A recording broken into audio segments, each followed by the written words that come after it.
And today we had several pitchers come out and kind of run it up there pretty good. So Connor Menez's velocity was up from spring training. Ball was coming out with life. Sear also had good velo and good carry on his pitches. And then Selman, and I think it's important to note that we have a couple of left-handed pitching candidates for our bullpen in Selman and Menez who showed well today. And then Joe McCarthy's at-bats were strong at the plate. He showed patience. He showed an understanding of the strike zone. And Joey Bart was a pro behind the plate today. So we really had an intense morning session that I think people were really excited about. And just wanted to lead off with that. I know we're going to get to probably some scheduled questions, which I'm also excited to answer. All right. So if you have a question, please use the raise hand feature here on Zoom or use the chat window. And Henry's already ready with a question, so we'll open with Henry. And go ahead, Henry. Yeah, we got an announcement today about 2 more individuals who tested positive for coronavirus. My 2 questions are, is there anything above what was in the release that you can talk about with information received since then? And is it possible that due to the contact tracing, which the club did announce, that others might have to be sequestered along with these 2 individuals? I'll answer the first question first. I don't have additional information to offer up on this front, Henry. Sort of why we wanted to make sure that we got that statement out to you. That was the information that we wanted to share as a club and as an organization. And so we did that.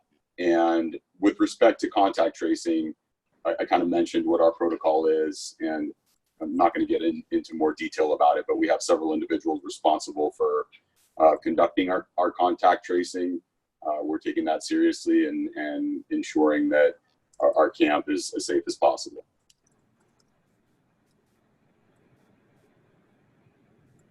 Alex, go ahead.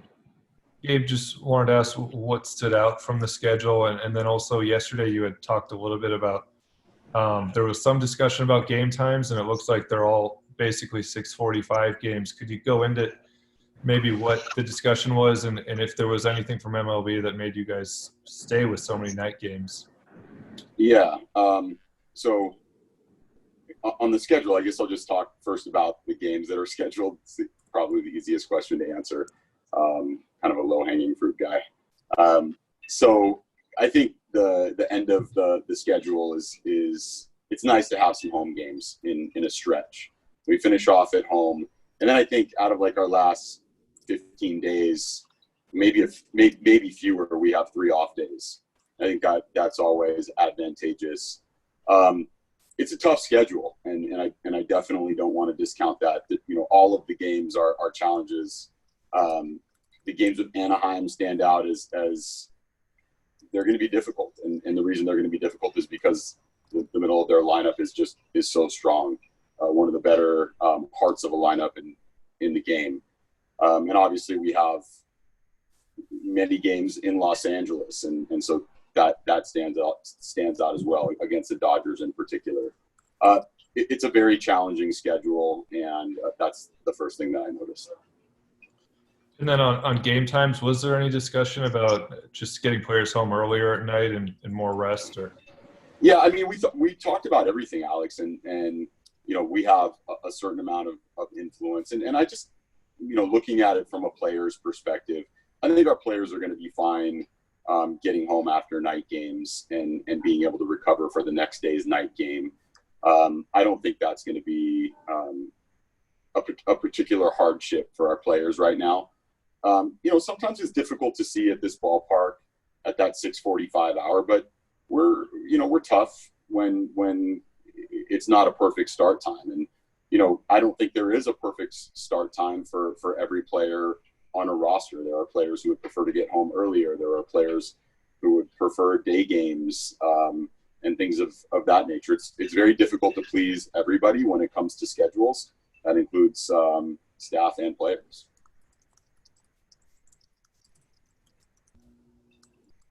Jamie, go ahead. Hi, Gabe.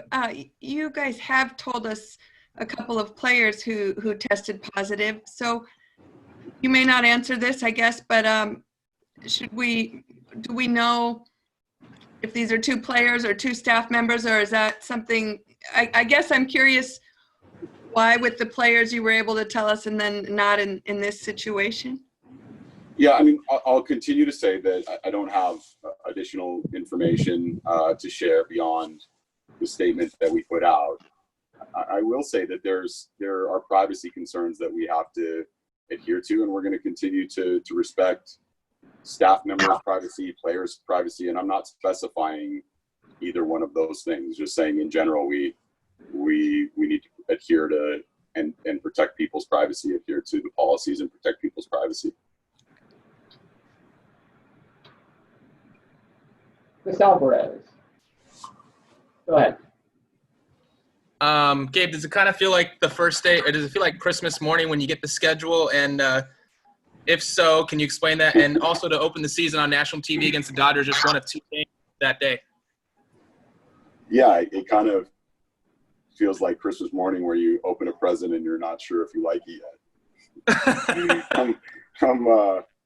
I think we're all kind of still digesting the schedule, talking about it. Like the one thing that I can say is we simulated games for several months against all the teams on our schedule, and so nothing is coming as a surprise. We expected that the schedule was going to be tough. The reason the schedule is tough is because there's a lot of good teams in our division, and there's a lot of good teams in the American League West. So by definition, no matter how you slice it, we're going to come up with a tough schedule. And a quick follow-up, you had mentioned on our podcast a couple months ago that you played the video game. So how did you guys do in the simulated season with the video game? We did fine. And I guess what I'd say is we got very familiar with the rosters of the other teams in the National League West and the American League West to the best of our ability, obviously, because it's very difficult to predict our own 30-man roster, let alone the 30-man roster of the other teams in the division and in the American League West. Harry, go ahead. Hey, Gabe. Obviously, you guys had a lot of time to prepare for the workouts at Oracle Park, but the situation is difficult and trying to figure out new ways to see how things go and workouts and waves. I'm wondering what's kind of gone according to expectation and plan through the first few days for you guys, and what hasn't, and you've had to make adjustments on the fly for. Sure. Well, I think what's gone according to plan is we set out to really maximize the use of this space, right? We wanted to use every corner of the ballpark, as everybody has seen. We're using the right field and left field line to make throws to bases from outfielders, by way of example. We're running bunt plays in all 3 corners of our diamond. Our former players' parking garage is now our weight room, our warm-up room, and a place where we can take ground balls and almost long toss at such a big space. We've got no fewer than 6 tunnels to hit in. We've got portable mounds in each corner, plus we've got our brand new bullpens and mounds in dugouts. So we've got a lot of options, and we're also using office space all over the ballpark, including the dugout right now, and eating space. I'm really pleased with the way we've utilized this ballpark. I feel like we're really optimized in that regard. One of the things that hasn't gone according to plan is and just sort of we could just do a better job as a crew is calling balls and strikes in some of these games. Kind of left it up to catchers. We know that Major League Baseball is going to help us with umpires, and also that's going to give the umpires a chance to get up to speed at some point. And so I think that's just one of my own pet peeves, is being able to call balls and strikes in simulated games. And so we're working through that. Yeah, that's the one thing that's standing out now. Jeannie. All right. Gabe, it seems, and not being there all the time, it seems like things have gone fairly smoothly in terms of the logistics for the Giants. I know a couple of the test results maybe weren't back right away, but you've got teams around baseball who've had to cancel full squad workouts. They're just trying to Right. get on the field for the first time as a full squad. And the Nationals, the World Series champs, are frustrated and saying that this isn't working. Baseball needs to get its act together. You know, Right. it's such a fluid situation. Do you feel grateful that you actually do have your team on the field? And can you imagine the frustration for some of these clubs the Angels had to do their own testing because the test guy didn't show up? Yeah, I can understand the frustration. As you can probably tell, I get pretty focused on our own club. We've got a lot of roster decisions to think about. We've got players to get into their peak physical condition. We've got lineup decisions to think about. Now that we've got a schedule, we're starting to think about what that first series looks like against the Dodgers in Los Angeles. So it's, you know, I stay pretty focused on our club. I am grateful that we've been able to get our workouts in to date, and they've been very, very productive workouts. And at the same time, I certainly understand the frustrations that are happening, and I think people are working really hard to square things away. And Gabe, if I can follow up, we had Johnny a couple hours ago, and he said, you know, I'll do whatever they want me to do, whether it's pitch on short rest or pitch a few innings. And have you had a chance to talk to Johnny? And I know Maria asked it yesterday maybe, but do you envision him going that first game? And he's ready to do whatever you need, right? Yeah, those are discussions that, you know, the tactical discussions are yet to be had with Johnny. As you know, Janie, in these first couple of days, and maybe I should specify this, been pretty focused on having more personal conversations with the players, just under the circumstances. The fact that, you know, we were separated for so long, only conversation that we've been able to have has been on Zoom and text message. Not that we weren't able to stay connected, but certainly that's different than, you know, getting down on a knee down the left field line with one of your pitchers and having a more personal conversation. So I can say with Johnny, he's dealt with a pretty tough hand recently, and he's had some family things that he's had to cope with. And so those are the conversations that I've had with Johnny so far. The tactical, more baseball conversations we'll have down the road. The one thing I did notice about Johnny today is his arm and his legs are in great shape. So I don't know if everybody on this call was around for his long toss session, but he was out to, you know, 300 plus feet, really getting after it. And then he came back in and had a flat ground session with Tyra where, yeah, he was delivering all of his pitches with intensity and focus.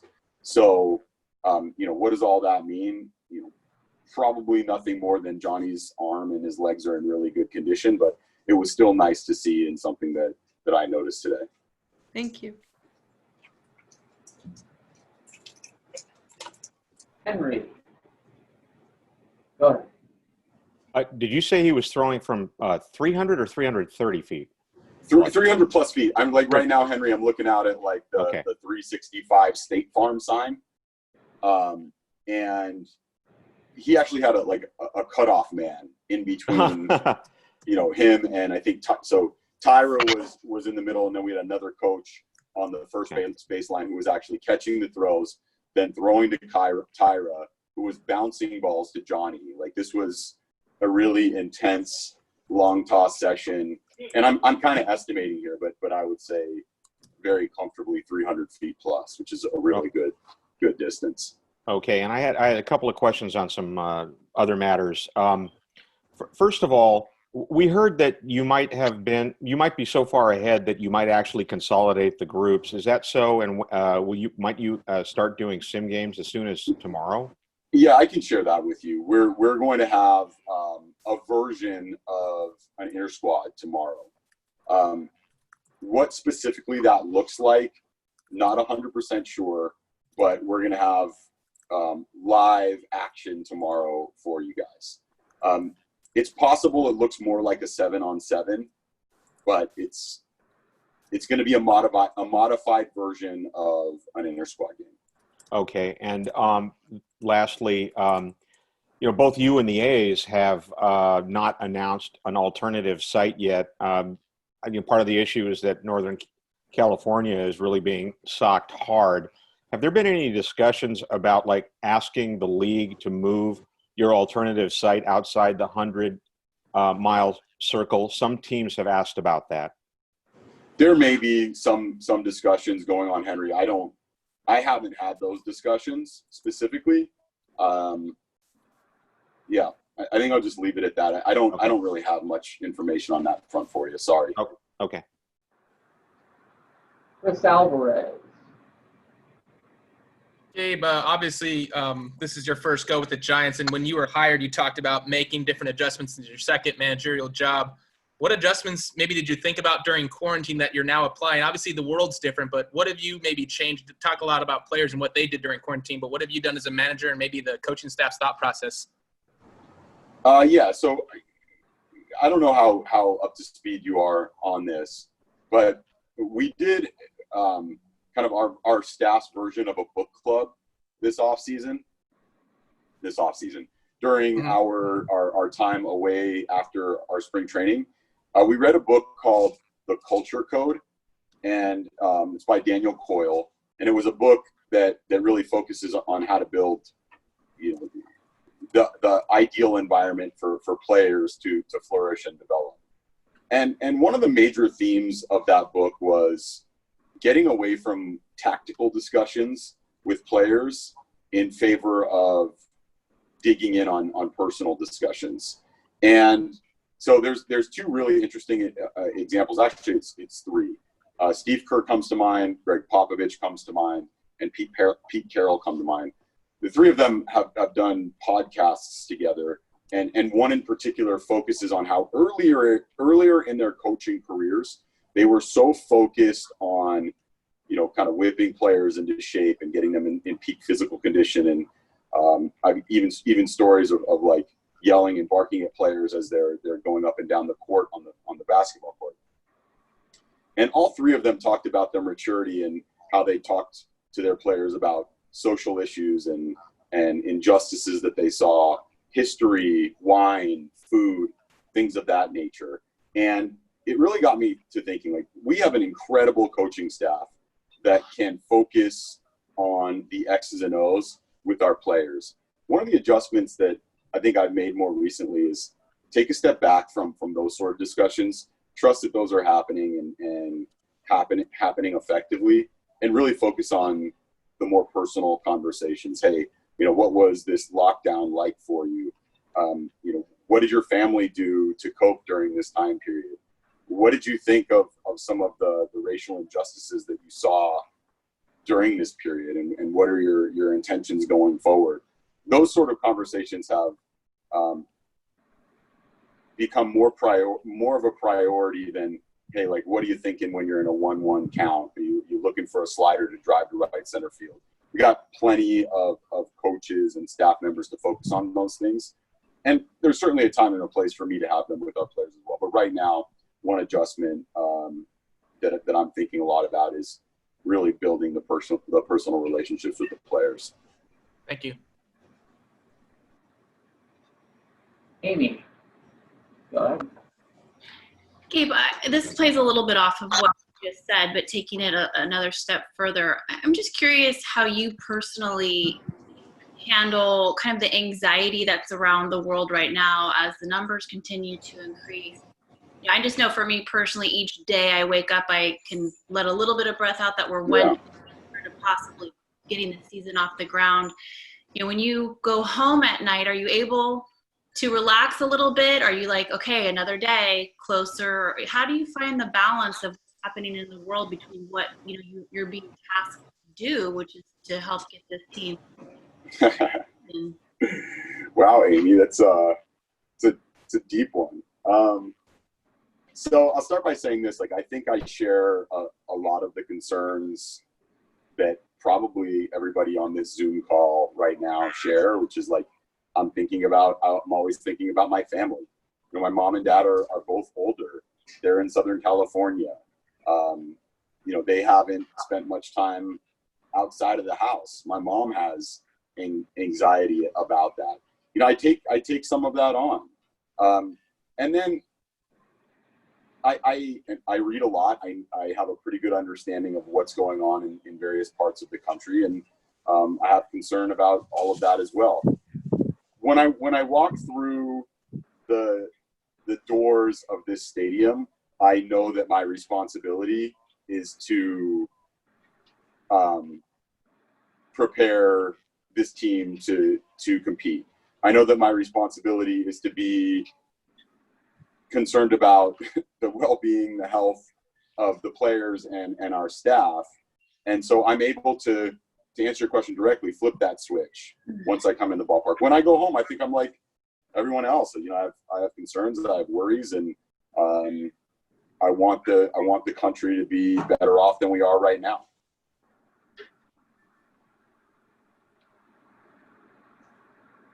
All right, that's all the questions we have in the queue for you today, Gabe.